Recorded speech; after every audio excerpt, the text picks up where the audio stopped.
ఇక చదువు జోలికే వెళ్ళలేనంత పని చేసావు కదరా. దీనంతటికి కారణం సినిమా. రేయ్, సినిమాలో లక్షలో ఒక్కడైనా గెలుస్తున్నాడు, మిగతా వాళ్ళంతా బిచ్చవెత్తుకుంటున్నారు. ఇన్నాళ్ళు ఫ్రాడ్ పనులే చేశావు, కానీ ఈ రోజు సినిమా తీయడం కోసం టీచర్ని హత్య చేయాలని చూసావు.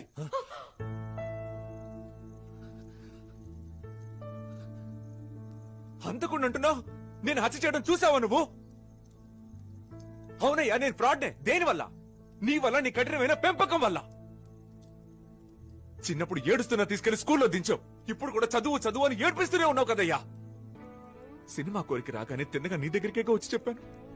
అప్పుడే నువ్వు పర్వాలేదు, ఒకసారి ట్రై చేసి చూడరా అని సపోర్ట్ చేస్తుంటే, ఇప్పుడు నాకెందుకయ్యా ఈ పరిస్థితి? అదో తెలిసి ఒక పిచ్చోని తీసుకొచ్చి నువ్వు వాళ్ళ అయిపోతావన్నావు. మనిషి వంటయ్యా నువ్వు. నువ్వు సినిమాల్లో ఓడిపోయే 99,999 మందిని మాత్రమే చూస్తున్నావు, కానీ నేను గెలిచి ఆ ఒక్కడినే చూస్తున్నా.